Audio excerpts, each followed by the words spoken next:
한국과학창의재단과 함께하는 과학 토킹 어바웃. 안녕하세요. 칼럼니스트 김태훈입니다. 많은 분들이 과학이라는 학문은 어렵다라고 생각을 하시는데요. 무려 1000만 관객을 돌파했던 영화 인터스텔라에는 상대성 이론이라는 어려운 과학 지식이 등장을 합니다. 이 흥미로운 영화의 내용을 쫓아가다 보면 바로 이 어려운 이론 역시 이해되는 아주 놀라운 경험을 하게 되는데요. 영화의 여파로 과학 도서에 열풍이 있었고요. 또 과학에 대한 대중의 관심이 한층 뜨거워졌었습니다. 자, 어려운 이론에 불과하던 상대성 이론이 얼마나 우리의 삶을 움직이고 또 밀접한 관계가 있는지를 바로 영화를 통해서 실감나게 경험했기 때문이었겠죠. 자, 이렇게 과학을 더욱 친근하고 가깝게 만들기 위해서 오늘 조금 이색적인 만남을 준비를 해봤습니다. 바로 과학과 인문학의 만남입니다.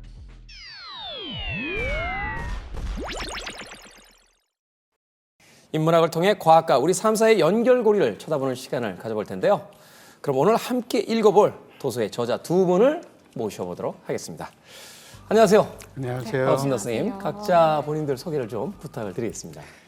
네, 27년 동안 생물학과의 교수로 살다가 4년 전에 퇴직했고요. 퇴직한 이후로는 자연에 깃들인 생명, 그들이 내게 들려준 이야기를 세상에 전하며 살아가는 생태작가 김성호입니다. 반갑습니다. 반갑습니다. 저는 그림 그리는 식물학자, 식물을 연구하는 화가로 활동하고 있는 신혜우라고 합니다. 네. 두 분에게서 이제 공통적인 생물에 대한 어떤 관심과 그것을 연구하는 학자분으로서 오늘 또 초대를 해서 여러 가지 이야기를 좀 여쭤보도록 하겠습니다. 자, 오늘의 책을 공개해 보도록 하겠습니다. 오늘 우리가 함께 볼 책은요, 생명을 보는 마음과 식물학자의 노트라는 이 두 권의 책입니다. 바로 이 두 선생님께서 이 두 권의 책의 저자로서 이 자리에 참여를 해주셨습니다. 먼저 좀 쑥스럽긴 하시겠습니다만 각자의 책에 대한 소개를 좀 부탁을 드릴게요. 먼저 김성호 작가님부터. 예, 오랜 시간 자연에 깃들인 생명에 다가가는 일을 했고요. 눈높이 맞추고 오래도록 그 앞을 지키는 일을 했습니다. 그러면 끝없이 이렇게 말을 건네보았는데 들려주는 이야기가 있었고 내 가슴에도 무언가 쌓이고 고이는 것들이 있었습니다. 생명이 있는 것을 크게 동물, 식물, 보이지 않는 생물로 나누었고요. 이들 생명을 나는 이런 마음으로 보는데 이들은 내게 이런 이야기를 들려주었는데 여러분들은 어떤 마음으로 이들을 대하시나요? 정도의 내용을 쓴 책입니다. 네, 동물과 식물, 눈에 보이지 않는 또 다른 생명. 말하자면 이제 지구에서 생존하고 있는 거의 모든 종류의 이제 생명에 대한 이야기를 이제 담고 있는데 우리에게 바로 들려주고 있는 이야기가 무엇인지를 그들의 눈높이를 맞춰서 책에다 기록을 하셨다라고 이야기를 해주셨습니다. 네. 자, 신혜호 선생님 본인의 책에 대해서 또 설명을 좀 해주시죠. 제 책은 지구에 정말 다양한 많은 식물들이 있는데 그 식물들이 우리는 그냥 단순히 뭐 연약하거나 수동적이거나 그렇게 생각을 많이 하시는데 사실 정말 우리처럼 치열하게 지구에서 살고 있거든요. 그렇게 치열하게 사는 방식이 각각 종마다 다양한데 그런 종의 그런 생존 투쟁을 담은 책이라고 할 수 있습니다. 역시 지구에서 우리와 같이 공존하고 있는 생명에 대한 이야기, 그 이야기를 바로 책에 담으셨다라고 이야기를 해주셨습니다. 자, 가벼운 질문부터 먼저 두 분에게 던지면 가벼운 질문이 아닌가요? 서로 작가님들의 책 읽어보셨습니까? 네. 느낌이 어떠셨는지 먼저 간단히 좀 이야기를 해주시죠. 옆에 계신데 이런 이야기를 하기가 많이 쑥스럽긴 한데요. 저도 원래 전공은 식물학입니다. 식물을 대상으로 글을 쓰는 사람들의 꿈은 아마 크게 다르지 않을 것 같은데요. 독자들로 하여금 식물에 다가서게 하는 일. 식물에 다가선 다음에는 들꽃과 나무가 알아서 안내하니까 거기까지만 다가서게 하면 되거든요. 근데 그게 저도 못했고 많은 분들이 꿈꿨지만 이루지 못했는데 선생님 책을 탁 덮는 순간 드디어 그것을 길을 찾은 분이 계시구나. 개인적으로 너무 반가웠고 기뻤고요. 오늘 이렇게 직접 뵈게 되었으니까 꼭 직접 뵙고 하고 싶었는데 좋은 책 내주셔서 고맙습니다. 감사합니다. 자, 이렇게 극찬을 해주셨습니다. 김성호 작가님께서. 네. 신혜호 작가님도 뭔가 상응하는 이야기를 하셔야 될 것 같은데 기대를 해보도록 하겠습니다. 네. 일단 저는 이렇게 저자분에 대해서 이제 읽고 막 했을 때, 나 학교에서 모셔야 되는 교수님이신데? 이렇게 일단 먼저 생각을 했고요. 저랑 나이 차이가 조금 나시니까. 그리고 이렇게 식물 말고도 다양한 생물들에 대한 견해를 다 갖고 계시다는 걸 좀 놀랐어요. 저는 식물 공부하고 나서 그다음에 식물과 공생하는 곰팡이를 공부하러 갔거든요. 너무 어려운 거예요. 식물만 하다가. 근데 이 교수님께서 다 쓰셨다는 것이 되게 놀라웠습니다. 그리고 또 한 가지 인상 깊었던 것은 이 어린 시절에서 시골에 이렇게 살던 얘기가 많이 나오는데 저도 굉장히 시골에서 살았기 때문에 거기에 공감하는 부분이 많았습니다. 네. 그렇군요. 본인들의 어떤 공통된 경험에서 이제 출발하고 있는 지점들이 어떤 공감을 일으켰고 또 서로에게 좀 본인에게서 좀 바랬던 지점을 이제 발견하게 되면서 그것이 또 그 두 작가님의 책을 서로 이제 흥미롭게 읽을 수 있게 하는 어떤 지점이 됐다. 이야기를 해줬습니다. 이 책을 저도 두 권 급하게 읽어봤습니다. 사실은 저도 바쁜 일상을 보내다 보니까 뭐 일주일이나 2주일 동안 아주 천천히 읽으면서 그 또 식물도 좀 찾아보고 동물의 삶도 또 다른 자료를 좀 보면서 볼 수 있으면 좋겠습니다만 그러지 못하고 그럼에도 불구하고 책은 아주 제가 흥미롭게 잘 읽어봤는데 두 작가님의 책에서 참 흥미로운 굉장히 인상적인 지점들이 있었어요. 그건 바로 이제 도입부에서부터 꾸준히 일관되는 어떤 태도로서 등장을 하게 되는 건데 신혜호 작가님 같은 경우는 이제 책의 앞부분에서 내가 나무가 된다면 어떨까 하는 상상을 해본다. 그러면서 나무처럼 한 자리에서 꽤 오랫동안 서 있어도 괜찮을 것 같다 하는 이야기를 하시고 또 우리 김성호 작가님 같은 경우는 그 자연에 있는 이 특히 새죠. 새를 이제 많이 다루는 그 책인데 새에게 다가갈 때 그들의 이제 눈높이를 맞추기 위해서 노력하시는 여러 가지 어떤 상황들이 아주 재미있는 에피소드와 함께 쓰여져 있어서 굉장히 흥미로웠습니다. 이 두 지점이 저는 굉장히 그 공통된 어떤 태도라는 생각이 들었거든요. 그러니까 인간의 시각으로서 자연을 대하는 것이 아니라 자, 자연에 존재하고 있는 저들의 시각으로서 한번 우리를 쳐다보게 된다면 어떤 일들이 펼쳐질까? 바로 그 이야기를 두 분께서 이 책에서 공통적으로 하고 있었던 것이 아닌가 하는 생각을 했는데 제가 잘 읽은 건지 좀 검토를 좀 해주시죠. 검증을 좀 해주시죠. 신혜우 박사님 책을 읽으면서 정말 그 생명에 다가서고 눈높이를 맞추는 분이시구나 하는 생각을 정말 많이 했고요. 저도 이제 학교를 떠난 뒤로는 어린 친구들을 많이 만나고 다닙니다. 자연 관찰 프로그램을 많이 운영하는데 그 중에 실제 프로그램 중에 하나가 1시간 나무 되어 보기가 있습니다. 동물은 움직이는 길을 택했는데 식물은 반대로 갔다. 공간 이동을 하지 못하고 한 자리에서 모든 환경의 변화를 때로는 받아들이기도 하고 때로는 밀어내기도 하고 때로는 이겨내기도 하는데 우선 우리 나무가 한번 되어보자. 1시간만 힘들어 죽으려고 합니다. 하지만 그 1시간을 견뎌낸 아이들이 나무를 함부로 대하지는 않습니다. 이제 그런 마음을 저도 전하려 애쓰는 것이고요. 그걸 책에서 읽으셨다니 고맙고 저는 이 박사님 책에서도 그런 모습이 너무 아름답고 줄줄이 이렇게 그러니까 선생님 책을 보면 전부 31개의 노트가 있는데요. 그 제목이 다 시예요. 그것도 생명과 눈높이를 맞추지 않으면 나올 수 없는 제목들이겠다. 이런 생각을 많이 하며 읽었습니다. 김성호 작가님께서는 이제 저의 탁월한 해석에 극찬을 해주셨는데 자, 신혜호 작가님은 어떤 이야기를 들려주실지. 제대로 읽으신 것 같고요. 너무 단촐한 거 아닙니까? 아니, 저는 항상 모든 사람들이 요즘 굉장히 많은 분들이 식물에 관심이 있으세요. 그래서 식물을 집에 많이 들여놓고 또 정원에 찾아가고 그러시는데 식물을 우리 인간의 입장에서 바라보지 말고 우리가 식물의 입장에 대해보자고 자주 얘기하는 편인데 잘 읽으신 것 같습니다. 네, 감사합니다. 사실은 뭐 제가 가졌던 견해는 아니고 이제 고전이죠. 아리스토텔레스의 여러 어떤 저서들을 읽게 되면 사물을 이해하는 방식 중에 하나가 인간의 눈높이로서 그들을 쳐다보는 게 아니라 이제 그 사물이 되어보는 것. 거기서부터 이제 출발한다는 여러 가지 이야기들을 남겨주고 있잖아요. 근데 그런 이야기들이 바로 두 선생님의 이제 책에서 담겨져 있어서 저도 굉장히 흥미롭게 그 태도를 가지고 이제 책을 읽어나가려고 열심히 좀 노력을 했었습니다. 자, 그런데 이 두 책에서 공통적으로 다루고 있는 것이 바로 생명에 대한 이야기입니다.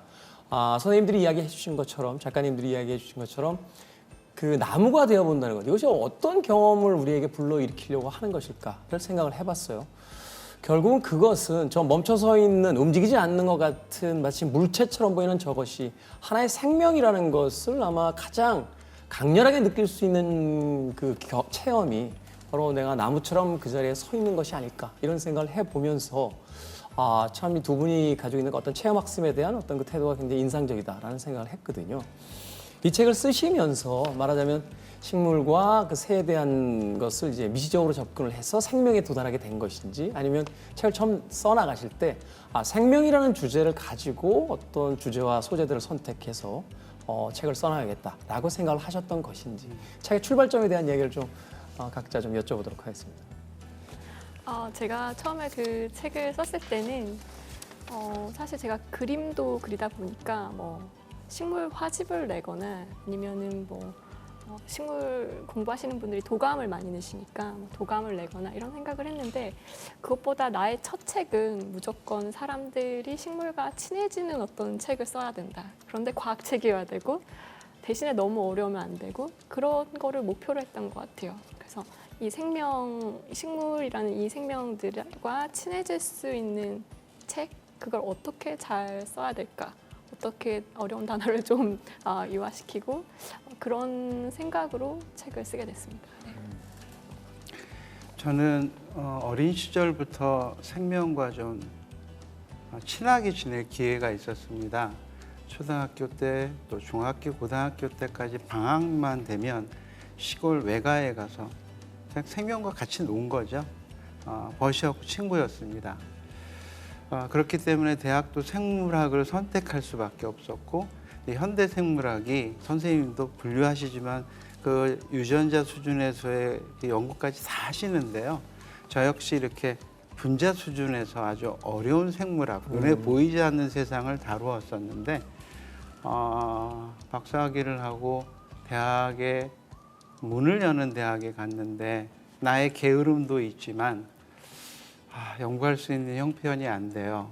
그래서 내 연구를 이어가지 못하고 또다시 어릴 때처럼 자연이 품은 생명들을 만나는 일을 하면서 다양한 이제 동물, 뭐 눈에 보이는 모든 생명, 어디를 지나 산을 지나던 강을 지나던 들을 지나던 내가 만나는 모든 생명들의 이야기를 이렇게 이제 적게 이제 되었던 거죠.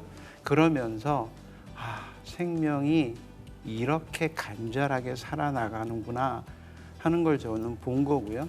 제가 인간에 대해서 뭐라고 말하기가 어려워요. 정말 인간 스스로 생명을, 자신을 사랑하세요란 말하기가 쑥스러워서 자연이 품은 생명들은 이렇게 간절하게 살아갑니다 하는 걸 통해서 우리 인간도 스스로 좀 이렇게 사랑할 수 있는 길을 열어가다 보니 그렇게 되었습니다. 그럼에도 불구하고 선생님 책 앞에서 가장 묵직한 이야기가 하나 등장하는 대목이 있습니다. 어린 시절이면 이제 외가가 있는 시골에 가서 거의 방학의 전부를, 이제 초등학교와 중학교 때는 거의 방학의 전부를 그곳에서 보냈다. 그러면서 이제 저수지와 개울과 또 논과 산에서 만나게 되는 여러 가지 어떤 생명에 대한 이야기들을 해주시거든요. 근데 가장 묵직한 한 줄이 뭐였냐면, 말하자면 소의 이야기도 나오고 돼지의 이야기도 나오고 닭의 이야기도 나오는데 어느 날 그 아이들이 밥상 위에 올라와 있다.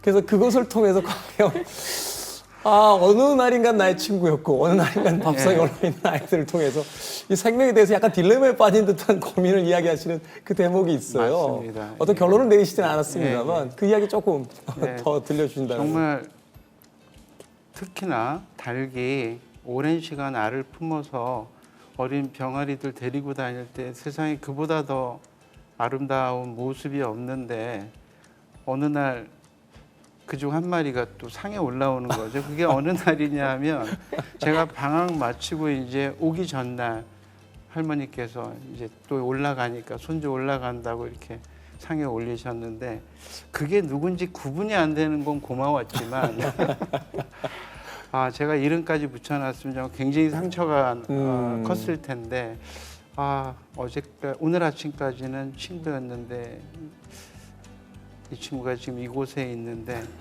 그렇더라도 마구 대하지는 말아야겠다라는 생각은 어렴풋이 했던 것 같습니다.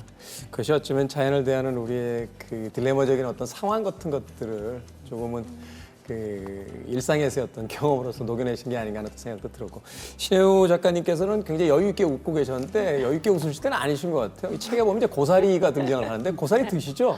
아니요, 여유롭게 웃은 게 아니라 이게 이제 그 동물학자와 식물학자들이 만나면 그런 얘기를 해요. 우리는 동물을 뭐 특히 곤충 같은 건 살아있을 때 잡아서 이렇게 표본을 만드는 경우가 많아서 우리는 생명을 이렇게 살아있는 움직이는 애들 많이 죽이다 보니까 우리는 꼭 지옥에 갈 것 같다. 그 식물학자는 좀 괜찮지 않냐. 근데 저희도 안 그래요. 그래서 웃은 거예요. 현대인의 밥상의 거의 5할 이상이 다 채소류인데 다 생명들인데. 그렇죠. 우리는 어차피 동물이기 때문에 생산자인 식물을 먹어야 하는 단계에 있는 분류군이잖아요. 그렇지만 식물 채집을 하면서 뭐 하루에 300개씩 죽이고 이러다 보면은 그게 우리도 지옥에 가겠구나 하는 생각이 듭니다. 네, 맞습니다. 네. 저도 관찰할 때 이제 움막을 지어야 되거든요. 그러면 내가 움막 하나를 짓기 위해서 바닥에 있는 식물들을 훼손해야 돼요. 근데 정말 괴롭지만 뭐 선생님 마음도 다르지 않을 것 같습니다. 그렇죠. 그 내용과 형식이 완벽할 수 있다면 좋겠습니다만 그럴 수 없는 어떤 한계도 있다는 거. 선생님 두 분에게 가장 무거운 질문을 제가 이제 해결해 드렸기 때문에 지금부터는 좀 경쾌하게 나가도록 하겠습니다. 책을 보면 이 두 책이 참 닮아 있으면서도 완전히 다른 지점 같은 게 저 개인적으로는 좀 느껴진 부분이 있어요. 그것은 이제 김성호 작가님의 책은 사진으로 이루어져 있고, 그리고 이제 신혜호 작가님의 책은 그림으로 이루어져 있다는 아주 단순한 차이에서 시작이 됩니다. 사실은 이 두 가지의 차이를 그냥 넘어갈 수도 있겠습니다만 저는 이 두 가지의 어떤 표현의 차이가 갖는 책의 느낌이 완전히 달라졌다는 생각을 해보게 되거든요.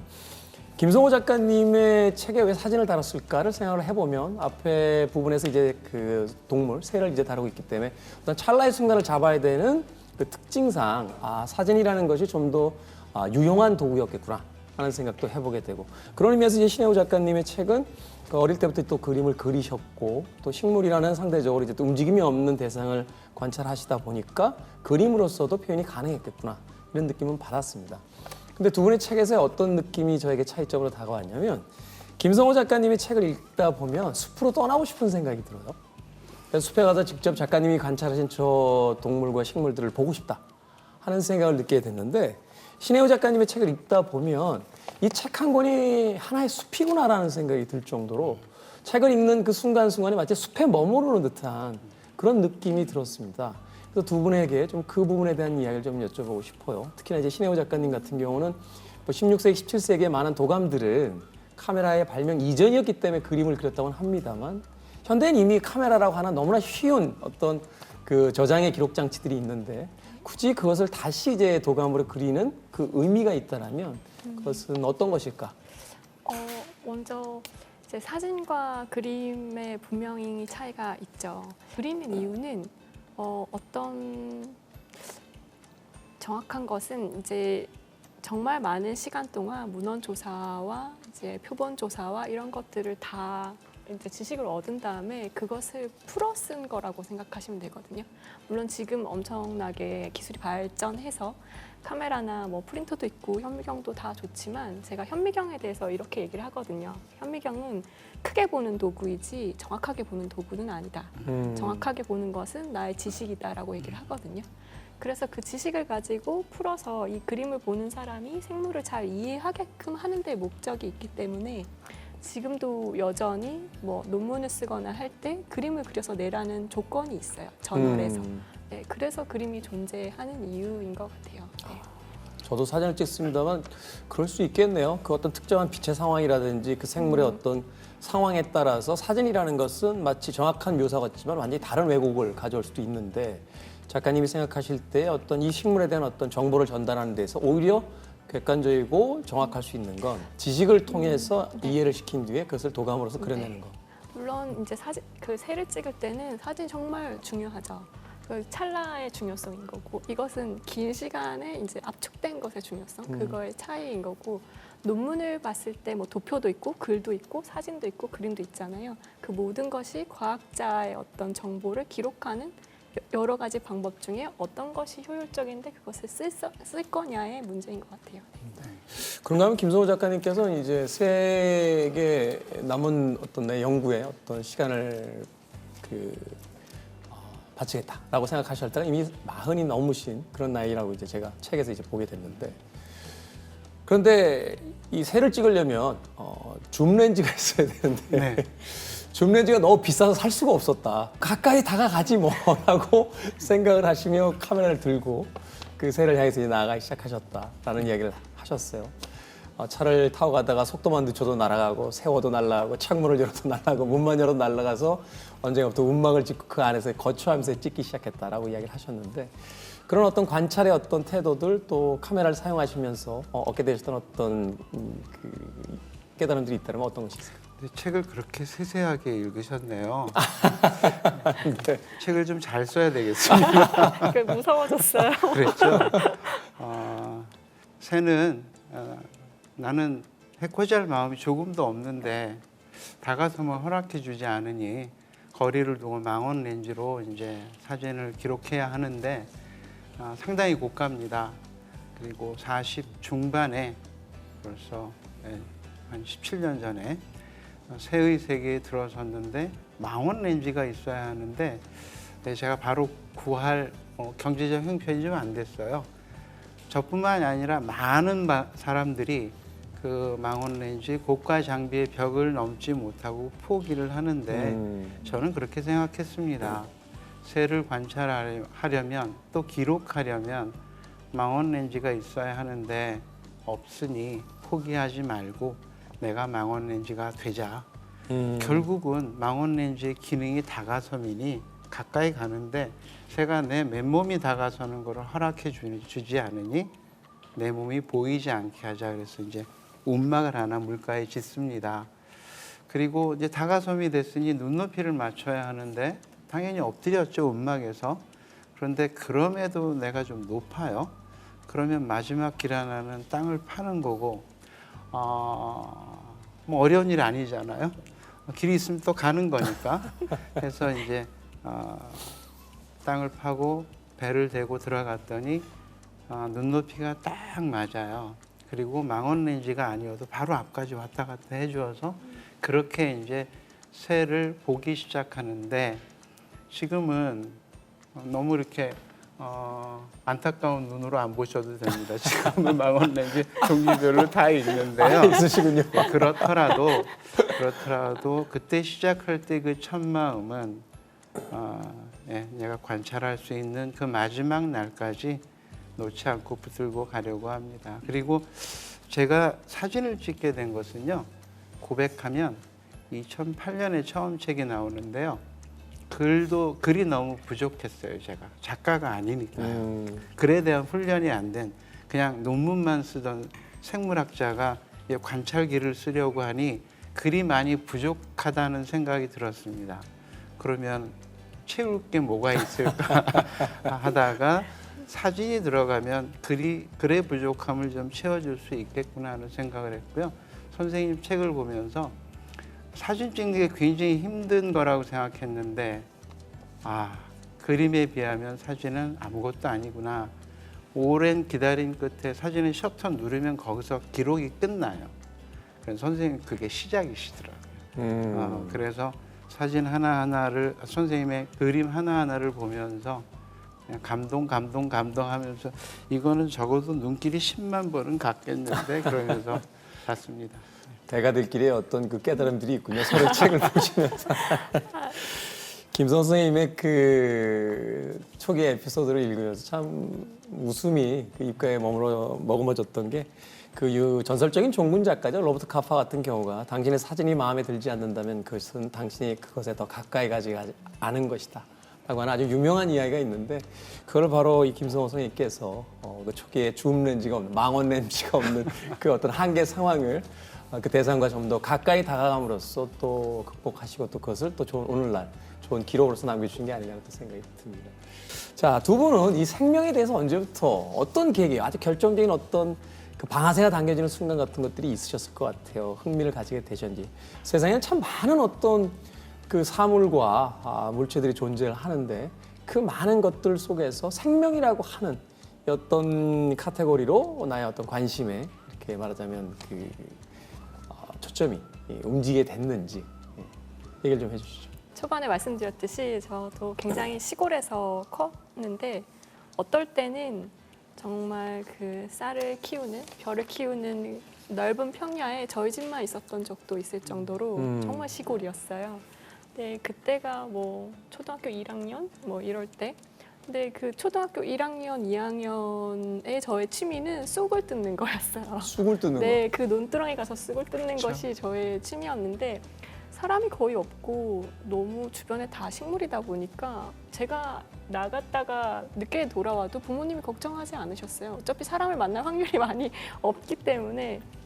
그래서 이렇게 따뜻한 봄날에 쑥을 이렇게 뜯다 보면 주변에 다른 식물들이 보이잖아요. 그럼 이건 뭘까? 이건 꽃이 이렇게 피네. 그리고 이제 계절이 지나가면 이 벼도 결국 식물이잖아요. 근데 식물이 점점 계절에 따라 변하고 그 사이사이에 내가 관찰했던 잡초들이 뽑혀나가고 그런 것들을 열심히 보면서 이런 자연 친화적인 삶이 저한테 큰 영향을 준 것 같고요.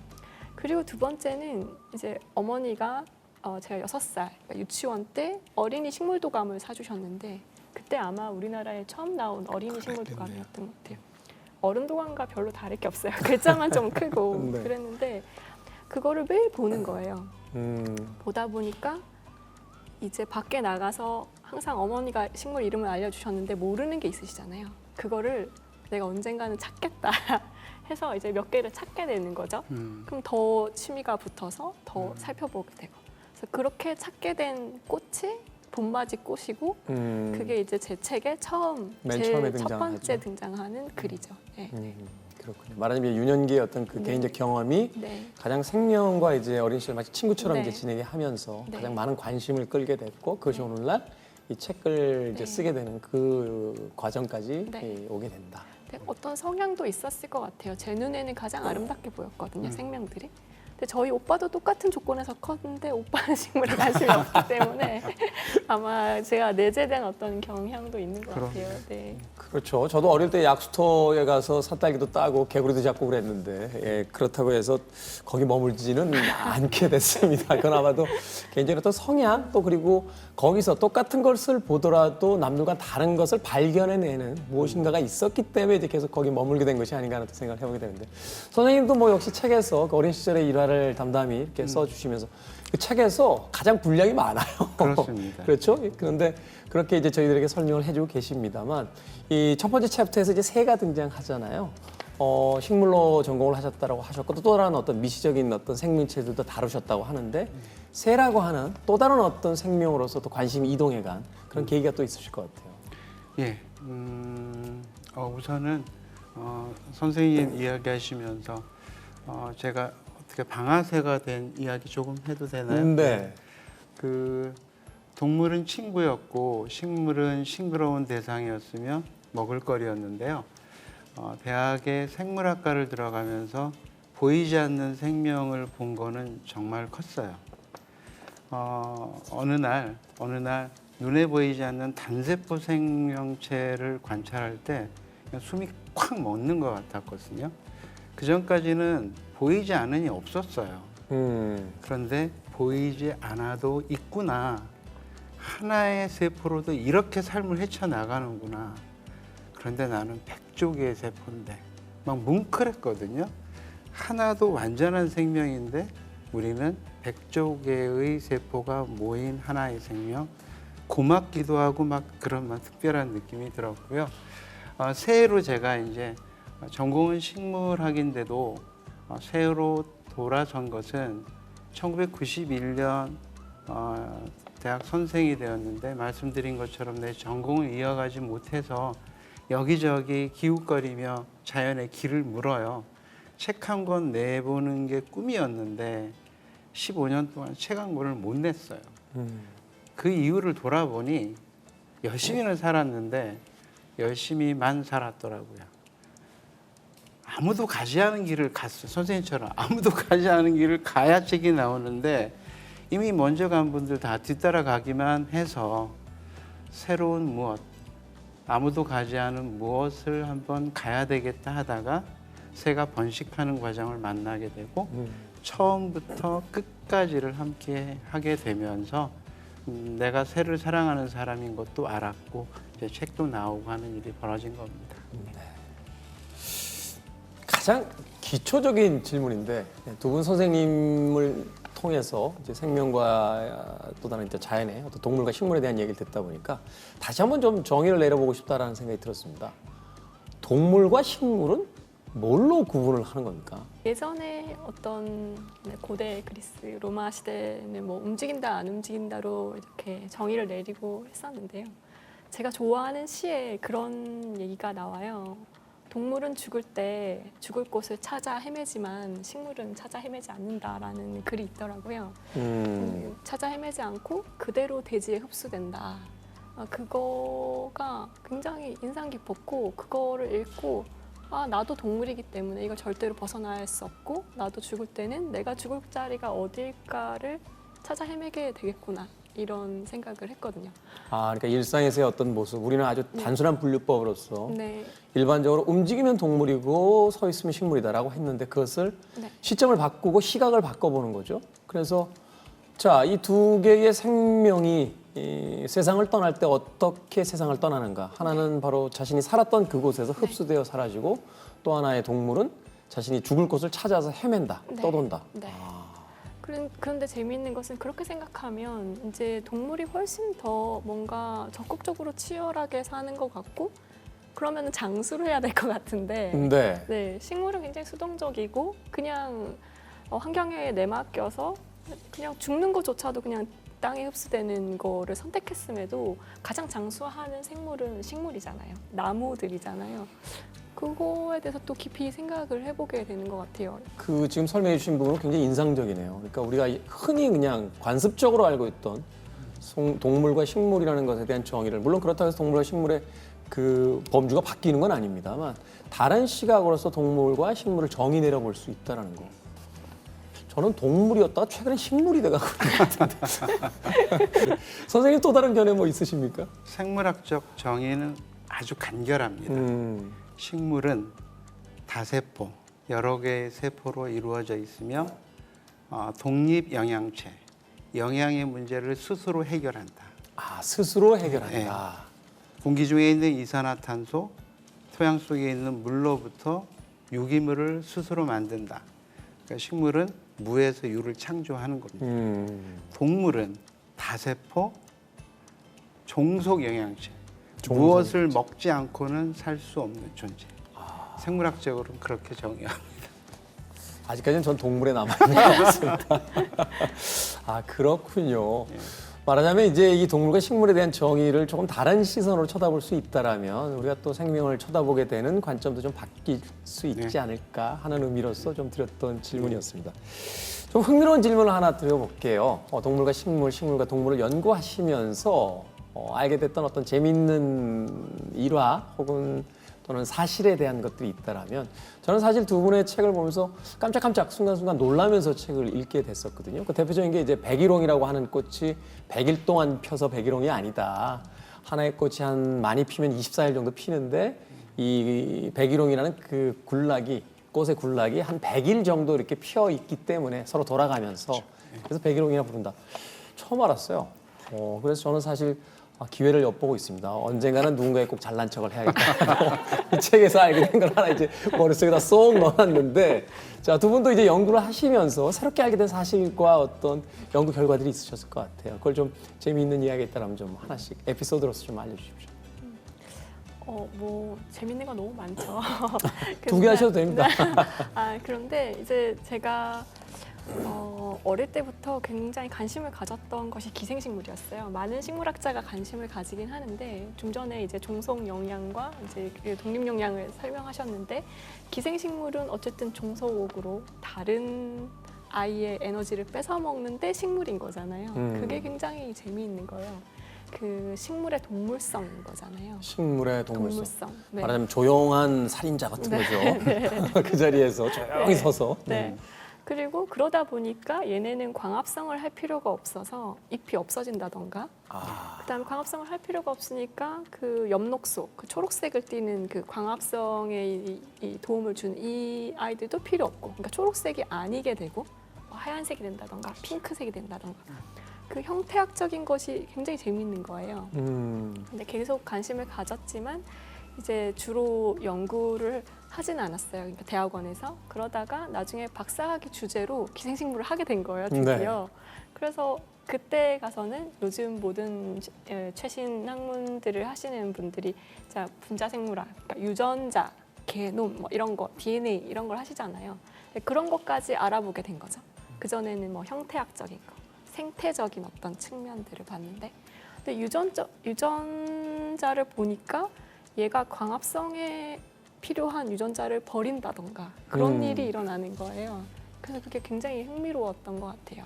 네, 그러니까 자신의 어떤 생존에 필요하지 않는 것들을 버려나가는 네, 그리고 이게 단순히 어떤 모양에서뿐만이 아니라 어떤 생활 습성과 이 유전자까지도 이 동물성을 따라가고 있다는 것이 굉장히 흥미로웠습니다. 네. 어떤 생물학자는 그런 주장을 하기도 하더라고요. 지구에서 가장 진화된 생물은 코끼리고 가장 퇴화를 통해서 살아남은 거는 멍게다. 말하자면 필요한 거 다 없애버리고 오직 생존에 필요한 것만 가진 채 물속에서 우리가 보기엔 숨만 쉬면서 하는 것 같고 코끼리 같은 경우는 뭐 귀 커지고 코 길어지는 게 다 자신들의 어떤 환경에서 적응하기 위한 최고의 진화를 이룩한 거다. 뭐 이렇게 주장하시는 분들도 있었는데 식물에서도 말하자면 우리는 식물 그러면 줄기가 있고 잎이 있고 꽃이 있고 열매가 맺힌다라고 생각하지만 어떠한 식물들은 자신의 환경과 생존을 위해서 필요 없는 것들을 다 퇴화시켜버리고 네. 없애버린 채 네. 전혀 다른 형태로서 이제 진화하고 또 변해 나간다. 그렇죠. 인상적이네요. 네. 동물은 어떻습니까? 제 처음 책은 딱따구리가 둥지를 짓고 알을 낳아 품고 어린 새를 키워서 독립시키기까지의 이제 그 전체 이야기를 담는데요. 네. 어린 새 둘을 키우는 걸 봤고 어린 새 둘이 둥지를 떠난 뒤에 그 둥지가 벌의 둥지로 바뀌는 걸 봤어요. 그래서 딱따구리가 만든 집이 딱따구리에게만 쓸모 있는 공간이 아니라 숲에 있는 많은 생명들의 소중한 보금자리가 되는구나 하면서 아까 말씀하신 것처럼 나의 삶은 딱따구리와 그 둥지 하나에서 벌어지는 일 그거 하나 보고 살기에도 내 삶이 짧겠고 나는 그 길을 가겠습니다라는 약속을 하는데요. 그 다음에는 제가 학교도 쉬어버립니다. 새 하나를 만나는데요. 딱따구리는 온전한 나무를 밖에서 파는 거거든요. 파고 들어가서 나무 속에 이런 원통형의 공간을 빈 공간을 만드는 거예요. 네. 나무 속에 굴을 만드는데 이보다도 안전하고 아늑한 둥지가 없어서 숲의 많은 생명들이 여기를 차지하려고 하는데 그 중에서 아주 당찬 녀석이 있어요. 다람쥐? 딱따구리 집 입구가 넓거든요. 네. 자기는 몸이 작아서 딱따구리 집 입구가 이만한데 몸이 작아서 요만했으면 좋겠어요. 필요 없는 게 이만큼이나 있는 거예요. 그러면 막으면 되잖아요. 그건 다 알아요. 근데 아무도 안 막거든요. 근데 그 길을 간 당찬 친구가 있는데 그게 동고비라는 친구예요. 찾아보니 책에 한 줄 나오더라고요. 네. 동고비는 딱따구리의 집에 진흙을 붙여 좁혀 살아간다. 다른 게 없어요. 그래서 제가 학교 쉬고 그 친구의 삶에 이제 빠져 들어가는데 이 친구를 좀 만나러 가야겠다. 예. 그런데 집을 짓는데 진흙을 계속 붙이는 친구가 있고 한 친구는 이렇게 망을 봐주고 가끔 이렇게 먹이도 갖다 주고 하는 친구가 있는데 누가 암컷이고 누가 수컷인지를 모르겠는 거예요. 그런데 심증은 가요. 집을 짓는 게 암컷인 것 같고 이렇게 보초를 서고 주의 경계를 서고 먹이를 갖다 주는 게 수컷인 것 같은데 갖다고 쓸 수는 없잖아요. 그렇죠. 그래서 제가 1년을 보았는데 그게 해결이 안 돼서 책을 못 내고 그 다음에 또 다시 보면서 짝짓기 하는 걸 기다리죠. 네. 진흙이 묻어 있는 친구가 위치가 어디에 있느냐를 처음 1년에 보여주었으면 해결이 되었을 텐데 그 해는 보여주지 않아서 1년을 또 기다려서 다음에 진흙이 묻어 있는 친구 위치가 아래쪽이어서 암컷이 집을 짓는다. 그렇게 한 적이 있습니다. 과정 아주 즐거웠습니다. 즐겁다고 이야기합니다만, 야 도대체 암컷과 수컷을 알아내는데 2년의 시간이 걸리는 거잖아요. 외부 형태는 구분이 안 되니까요. 그러니까요.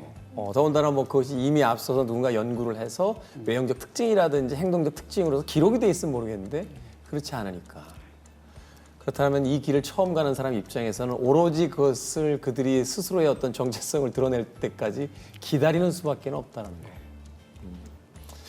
우리는 아름다운 책 한 권이라고 생각을 하고 낭만적인 이야기라고 생각을 합니다만 그것을 쓰기 위한 이 작가들의 노력은 온전히 그것이 스스로의 어떤 이야기를 들려줄 때까지 이제 기다려야 된다는 거.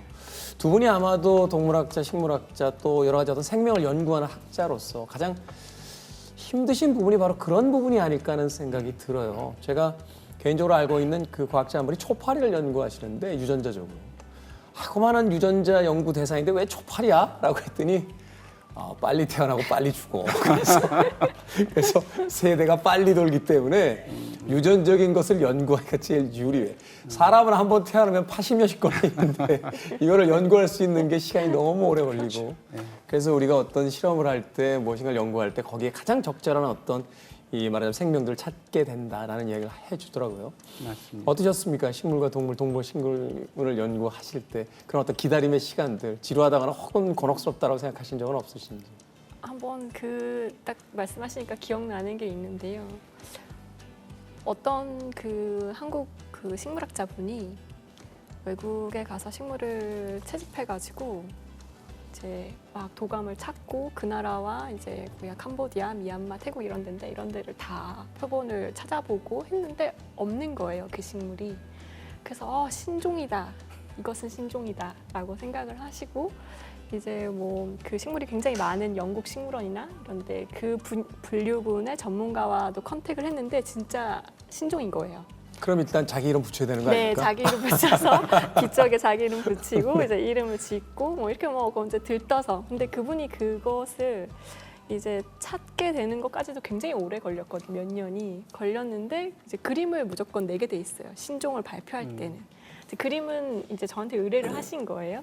근데 그 그림을 그리려고 보니까 이게 다 열매만 있는 거예요. 그래서 제가 꽃을 채집해 오시라고. 꽃을 가져와라. 네, 꽃도 같이 모든 정보가 다 들어가야 되니까. 근데 그분이 이제 거기 다시 가셨는데 그걸 채집할 당시에 비가 억수같이 쏟아지면서 이제 길을 잃어버리셨을 때 그거를 막 정신없을 때 뽑아서 왔는데 다시 어딘지 모르겠는 거예요. 근데 꽃은 제가 나 못 그린다고 실제 보고 해야 그리는 건데 보지 않은 걸 그릴 수는 없잖아요. 네, 그래서 채집해 와라.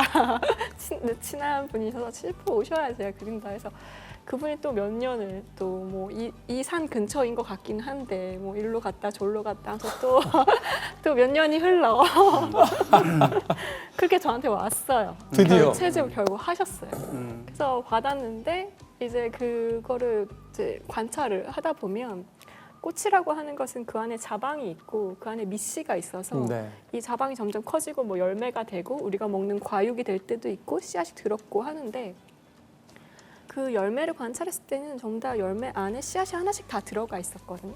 그런데 꽃을 잘랐을 때는 그러면 밑씨 이제 나중에 씨앗이 될 밑씨가 하나 들어가 있어야 되는데 4개가 있는 거예요. 그래서 그냥 이 개체마다의 조금 차이인가 보다 했는데 정확하게 모두 4개가 들어가 있는 거예요. 그럼 특징이 되는 거죠? 네, 개체의 근데 차이가 아니라? 크고 나서도 그러면 4개가 있어야 되잖아요. 근데 크고 나서는 무조건 하나만 있는 거예요. 그럼 3개는 어디로 간 거냐 말이죠. 그래서 그분께 그거를 알아주셔야 제가 이게 진짜 꽃이 너무 작았기 때문에 내가 잘못 본 건가? 현미경을 잘못 본 건가? 계속 보면서 확실히 얘기해달라. 한 개 건가 4개인 건가 했는데 모르죠. 신종인데. 네, 그래서 또 제가 시간을 한참 흘러 이제 그러다 우연히 이제 꽃과 열매 중반쯤 되는 작은 열매를 발견하고 그걸 잘랐더니 이제 3개가 저절로 태화하게끔 얘는 설계되어 있는 설계가. 아이였던 거죠. 근데 그 중간 과정을 확인하지 않으면 이걸 네. 도저히 어떤 네, 같은 그 뭐라고 식물이라고 써야 발표를 할 될지. 수가 없는 거잖아요. 네, 그래서 그런 일이 있죠. 네. 정말로 많은 시간이 네. 필요한. 네. 과거에 왜 이렇게 유전 법칙이나 이런 식물이라든지 동물에 대한 기록을 그렇게 수도사들이 남겼는지 알 것 같아요. 이분들이 시간이 많으셨던 분들이라 사실은 여러 가지 어떤 실험을 하면서 과학 실험에도 굉장히 많은 어떤 영향을 주신 분들이 많은데 맞습니다. 사실은 바로 그것이 이 살아있는 생명을 연구하시는 분들이 가장 힘든 지점들, 시간과의 어떤 기다림 또 계속되는 관찰이 있어야 된다는 것들. 그런 부분이 아닌가 하는 생각을 또 해보게 됩니다. 자, 흥미로운 이야기들을 계속해서 듣고 싶은데 이제는 조금 다른 챕터의 이야기로 넘어가야 될 것 같습니다. 결국 이 자연과 생명을 연구하는 것은 인문학으로 이것이 이제 과학에서 출발해도 결국은 인문학으로 돌아올 수밖에 없다라는 생각을 하게 돼요. 이것은 뭐 과학과 인문학을 이제 나누고자 하는 어떤 분류적인 이야기가 아니라 결국 그것을 통해서 우리는 누구이며 어떻게 살아가야 하는가에 대한 우리 스스로에 대한 어떤 질문을 만드는 과정이 아닐까 하는 생각을 해보게 되거든요. 어떻습니까? 이 자연과 생명에 대한 연구를 하시면서 분명히 그런 순간순간들이 있으셨을 것 같아요. 자연을 쳐다보면서 나는 누구이고 우리는 어떻게 살아야 하며 우리는 어떤 존재이고 그리고 이 생명이 가득한 자연이라는 공간, 지구라는 공간 속에서 인간은 지금 어디쯤에 위치해 있는 것이고 어떤 일들을 하고 있는지에 대한 여러 가지 어떤 고민과 생각 이런 것들이 분명히 있으셨을 것 같은데. 선생님 책도 그렇고요. 저 또한 무엇을 관찰하는데 그 끝에서는 항상 그런데 나는 하는 데까지 갑니다. 들꽃은 이렇게 삶을 헤쳐나가는데 나무는 우리는 추워지면 옷을 입는 것으로 겨울을 나는데 이 친구들은 벗어버리잖아요. 버리죠. 네, 다 버리고 물도 다 버리고 해서 겨울을 지나는데 우리는 껴입는 거죠. 그런 것을 보면서 버리는 것도 길이구나 그런 걸 느끼는 거죠. 아주 큰 물고기는 그냥 고여있는 물에 가만히 있고 조금만 흐름이 있어도 흘러내려가는데 눈만 뜬 피라미, 어린 피라미는 거슬러 올라가더라고요. 그런데 나는 끝없이 그런데 나는 하는 걸 묻는 겁니다. 새가 꿈꾸는 세상은 자유였던 것 같아요. 그런데 그 자유를 얻기 위해서 포기한 게 한두 가지가 아니더라고요. 마지막에는 뼛속까지 비우거든요. 네. 비행하려면 이게- 가벼워야 되니까. 가벼워야 되니까 그 전에 많은 걸 포기하죠. 심지어 나르면서 배설도 하잖아요. 네, 씹는 것도 포기하잖아요. 네. 씹으려면 위턱 아래턱이 있어야 되고 이가 있어야 되고 이게 굉장히 무거운 구조니까 다 포기하고 부리 하나만 그리고 그냥 삼키는 방식으로 그리고 장도 다 웬만한 건 다 포기해버리고 그래서 이제 비행하다가 배설도 하고 버린 게 한두 가지가 아니더라고요. 그런 걸 보면 무엇을 얻으려면 결국은 이렇게 버려야 하는 게 있는데 나는 가을이 되면 열매들이 식물은 너무 잘 알아요. 자기가 맺은 씨앗이 선생님이 얘기해야 되는데 맺은 씨앗을 발 아래 떨어뜨리면 그 모식물이 햇빛도 가리고 물도 다 빨아들이고 양분도 다 가져가기 때문에 이 아이가 생명으로 거듭날 수 없다는 걸 너무 잘 알아요. 그래서 멀리 보내려고 하죠. 어떻게든. 그런데 방법이 없으니까 깃털을 달아 멀리 보내기도 하고 움직일 수 있는 동물에 붙어서 갈고리를 만들어 하기도 붙이기도 하고. 하고 아주 빨갛게 달콤하게 말랑말랑하게 부드러운 열매를 만들어서 나 좀 먹어줘. 대신 멀리 좀 보내줘. 이렇게 다양하게 결국 버리거든요.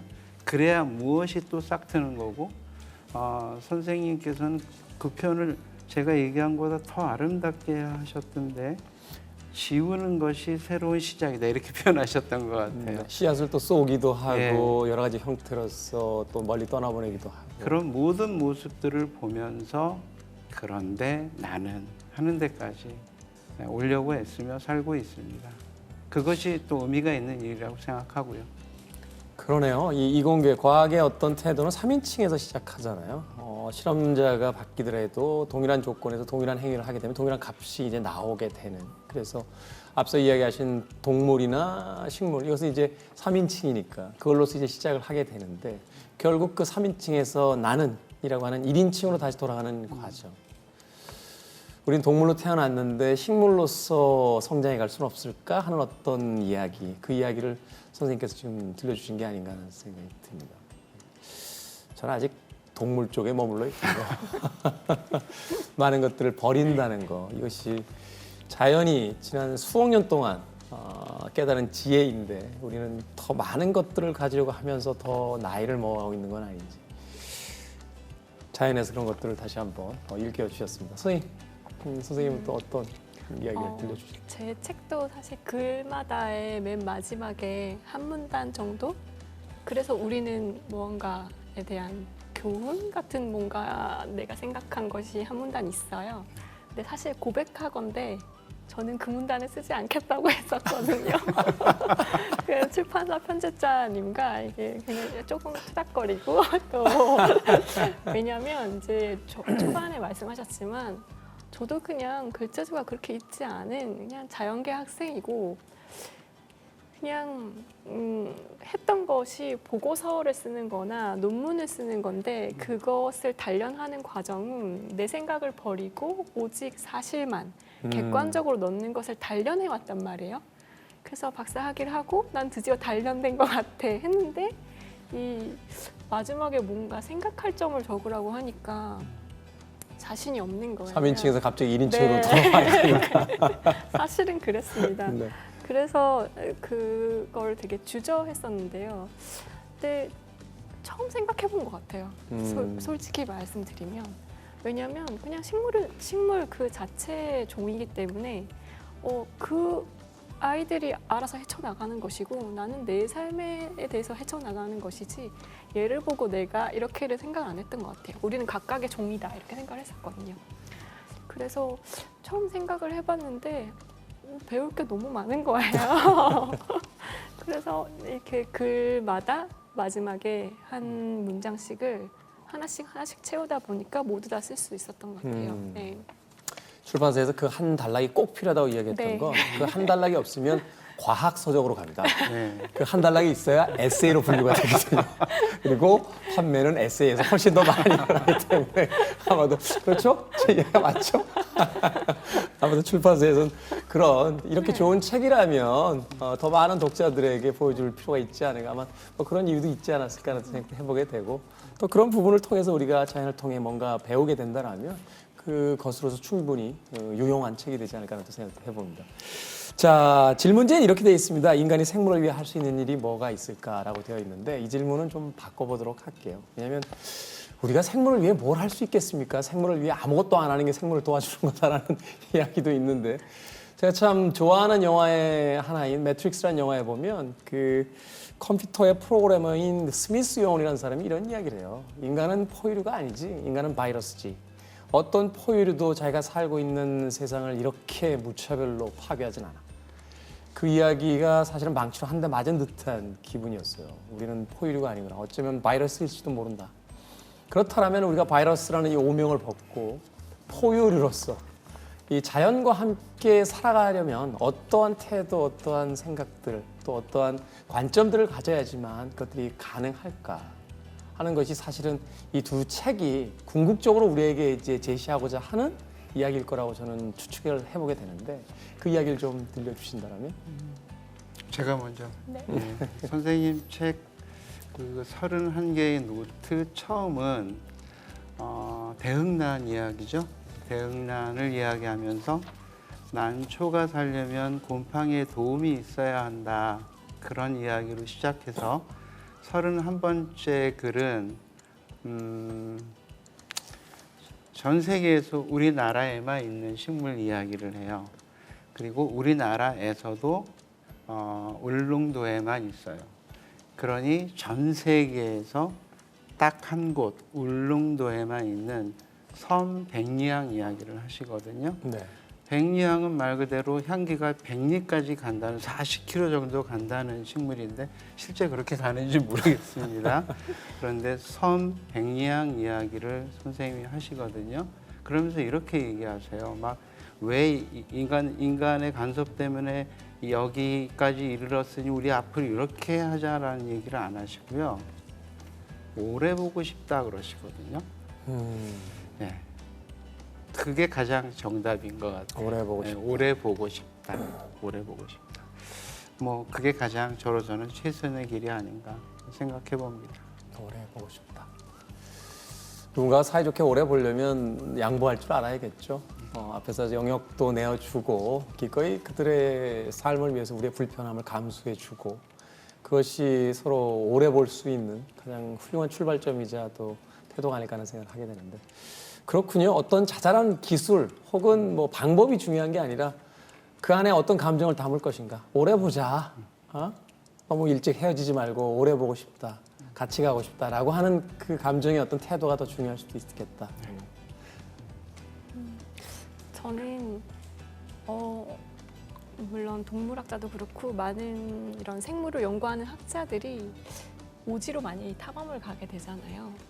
그래서 뭐 오지에 식물이 있는 곳으로 가야 되니까 저 식물이 꼭대기에 있으면 꼭대기까지 가야 되고 이렇게 여기저기를 돌아다니다 보면 세계에서도 정말 오지라고 하는 곳 그런 곳에서 막 현지 가이드분들 혹은 뭐 거기에 해당되는 뭐 환경부나 산림처 그런 직원분들과 같이 갈 때도 있고 막 얘기를 하세요. 여기는 정말 한 번도 인간의 발이 닿지 않은 진짜 오지다. 여긴 굉장히 보호된 곳이다. 그래서 막 숲속을 헤치고 막 갔는데 쓰레기가 있는 거예요. 그런 거에서 이게 뭐랄까 물론 우리 그런 오지로 많이 안 가시는 분들은 쓰레기나 이런 것들이 문제라고 분명 우리 다 알고 있지만 그 정도까지는 잘 모르시잖아요. 내가 버린 그것이 거기까지 가 있다는 거. 우리가 잘 모르는군요. 우리가 살고 있는 또는 우리가 놀러 가는 그 공간에는 많은 분들이 우리가 도착하기 전에 쓰레기를 치우세요.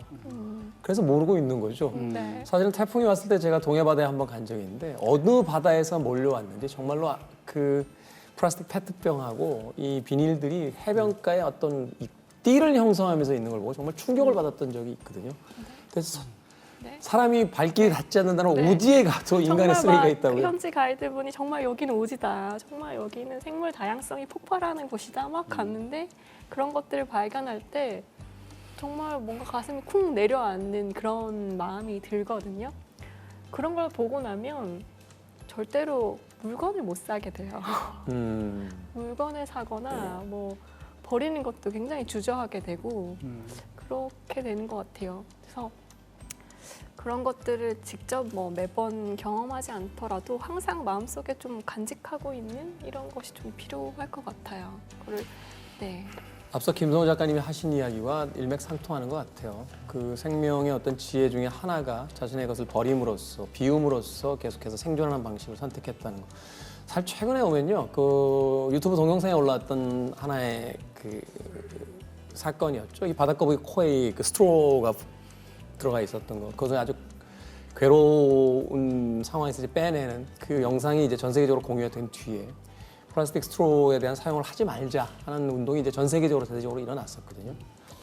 근데 저는 그런 생각이 들었어요. 과연 스트로 하나 안 쓴다고 바다가 얼마나 쾌적해질까? 저것은 어쩌면 우리 스스로 면죄부를 받으려고 하는 게 아닐까. 사실은 최근에 미니멀리스트들 같은 여러 가지 어떤 활동가들이 등장을 하고 있는데 무엇으로 대체하는 게 아니라 줄이는 것이 더 중요하지 않을까.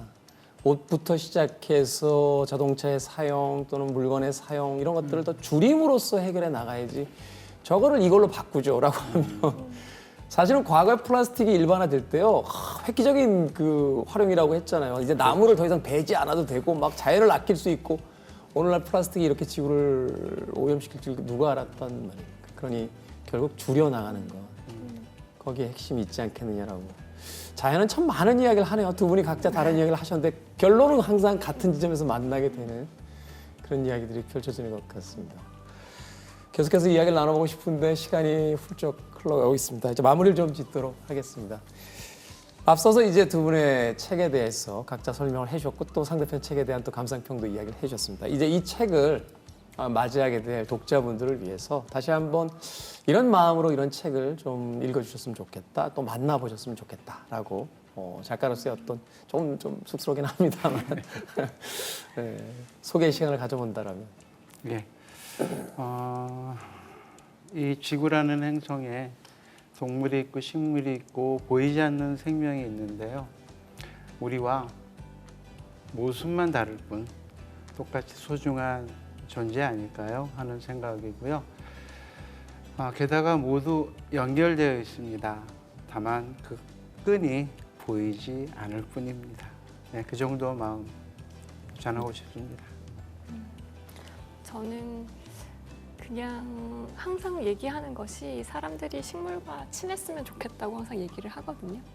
그런데 그 친한 방법이 그 방법에 대해서 좀 생각을 해봤으면 좋겠어요. 어떻게 친할 것인가? 어떻게 친할 것인가? 그것이 이 어떤 상품으로 요즘 뭐 플랜테리어라는 용어도 많은데 저는 별로 좋아하지 않거든요. 그 단어를. 왜냐하면 그것은 인테리어 소품인가 하는 생각이 드는 거죠. 이것은 생명인데. 네. 그래서 그것을 친해지는 것이 우리 집안에 들여놓는다고 친해지는 것이 아니라 이 식물을 알아야 진짜 친해지는 거잖아요. 그렇죠. 알고 싶다 하셨을 때 이 책을 보시면 좋겠습니다. 네. 네. 그러네요. 우리가 그것을 어느 화분에 담아서 집안에 놓는다라고 친해지는 것이 아니라 그것에 대해서 더 많이 알게 됐을 때 친해지는 것이니 네.